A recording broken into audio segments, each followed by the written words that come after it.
What's up, YouTube? This is DFishFan here to bring you a deck profile. And for today, I figured let's show a Blackwing deck. So Blackwings are, one of my personal favorite archetypes in existence. They used to be, meta quite a while back. Haven't really seen relevance in a long, long time, even though they have gotten pretty much countless support, but most of it's bad for whatever reason. But nonetheless, let's get on with this deck list that I've actually been testing, and I actually think it's pretty decent. Like, obviously, Blackwings itself are just not able to keep up with the pace of the current meta, but they do have some nice pieces that can definitely win you some games here and then. Alright, so let's start. Let's just go through a deck list and then I'll explain some of the combos. So we got Dark Arm Dragon, 2 Sirocco's, 3 Shuras, 3 Boras, 1 Zephyros, triple Kalut, 1 Gale, 1 Steam, double Blizzard, 1 Vayu, and 1 Orochi. For the spells, we got Allure, cards for Black Feathers, which I'll get to in a little bit. Mind Control, Foolish, 1 Polyduality, 1 Book, obviously, triple Whirlwind. For the traps, Bottomless, triple Icarus, 1 Delta Crow, triple D Prison, Compulse, double Wiretap, and Solemn Warning. For the extra deck, Synchros, Stardust Dragon, double Armor Master, Black Rose, Goyo, double Arm Winged, 1 Gram, um, 1 Formula, for the Xyz, Ragna Zero, 101, Ice Beast, Zero Fine, Cowboy, Giga Brilliant, and Zen Mains. Alright, so a couple of things I want to cover over in this deck.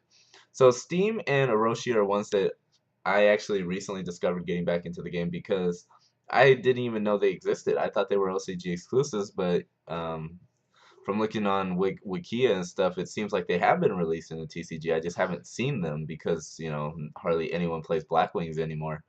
And I kind of like them both. Steam can actually make some pretty big plays, in my opinion. He's a level 3 tuner that's searchable through Shura, so you don't have to waste your Gale if you want to go into Armor Master, which I think is huge. Like, I think that's a big, big thing because if you wanted to go into Armor Master and plus off of the Shura's ability, which generally you want to do, you would usually have to waste your Gale, who is most efficient when you special him half the attack and then either synchro or attack and run over. So being able to have another option for that, and then once you synchro with him, he's in the graveyard, allowing you to use not only his ability to bring out a token, which helps with Orochi, but you can bring him back by tributing a monster, or even that token that you just special. So I really like the versatility of this card. His stats aren't amazing, but I think that's to be fair.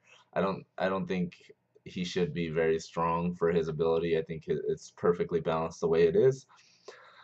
Orochi is a different story. He's not as prevalent in this deck, in my opinion, although I do like one of him because he is an instant tuner that can be brought out, but just by controlling a Blackwing. So having that ability. So for example, if I go Shura, Bora, Squall, or even let's say Shura for the Whirlwind search, um, search for Squall if I really wanted to bounce the Shura for Zephyros, and then go Orochi special synchro for 5. That's a couple combos that you can do with him. You can say, oh well, you can bounce the Whirlwind. Yeah, you can do that too and go for 9, even though I don't run 9s in here, but that's definitely an option. With this deck, one thing I do like and kind of hate at the same time, the extra deck's kind of full, honestly. I went with my personal choices, which I even revised a couple times, so I'm not even sure if this is going to be the final, extra deck. These are just my personal preferences for this deck.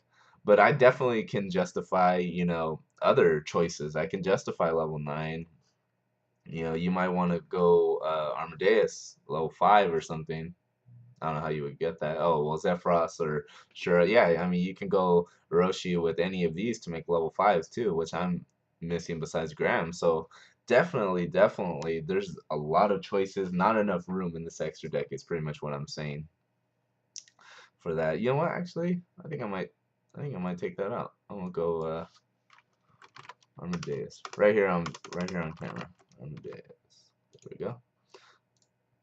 Alright, so with that changing, there's a new, I'm gonna go level 5 instead. of the Giga Brilliant. All right, so something else I want to talk about: cards for Black Feathers. So as I mentioned earlier, Blackwings just aren't. It seems that they're not able to keep up with the speed of current formats. That seems to be their downfall. The triple whirlwind definitely helped, for sure, helped a lot. But I prefer cards for Black Feathers. I understand this deck pretty much specials a lot. It really does. If you want to do anything in this deck offensively, you're most likely going to have to special. With that being said, there are those down hands. There are those hands that you don't really have a lot of options. What this does, it's kind of a weaker version of a lure in this deck. So it allows you to have more options to choose from maybe next turn. Maybe you can go defensive, cards for Black Feathers, set Vayu, set Icarus, and you kind of replenish your hand while setting up for a nice play next turn. So that's what I kind of like about that. Mind Control works really well. I feel it's an underrated card this format. There's a lot of options with it. Not only the hands to overlay, you can mind control their hands, overlay, and then they won't get their abilities. But just synchroing in general, there's just a lot of options for mind control in this deck. I did decide to go to one duality, similar to the cards for Black Feather reasons, because I sometimes you do get those non-productive hands, and if you duality into it, you can set up for maybe a play next turn. All right, the last tech that I pretty much want to talk about would be Delta Crow. I've always been a huge fan of this card. I think that this card is extremely underrated in every Blackwing deck, especially in back row heavy formats, which this one is. No Starlight Road around anymore, so you don't have to worry about this one getting negated. Realistically, I can't really see anything that can stop this outside of, negation from traps, so like wiretap, monster effects that negate spell traps. Those are like the only things I can think of. But the ideal situation for this card it's kind of wins you games if you get it off correctly. So let's say you go first, summon Shura. Let's say you don't have the whirlwind, just Shura, set D Prison, set Delta Crow. If your opponent goes Trap Tricks or whatever, searches, set 4, you can Delta Crow at end phase and pretty much win the game. I can almost guarantee you're gonna have your odds of winning that game have fucking skyrocketed. So that is why I play this card.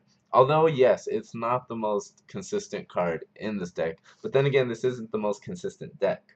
There's just a lot of variables with it. So I feel that the risk kind of outweighs, or I'm sorry, I feel the reward kind of outweighs the risk with this specific card.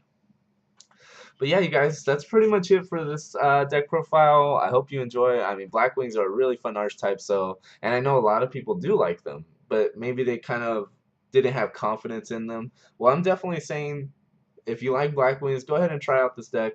It's been playing really well for myself on Dev Pro, and I think it has quite a bit of potential right now. So definitely check it out. Hope you enjoy the video. Definitely be on the lookout for more deck profiles, more duels in the V series, more discussion videos. I have all that planned for future.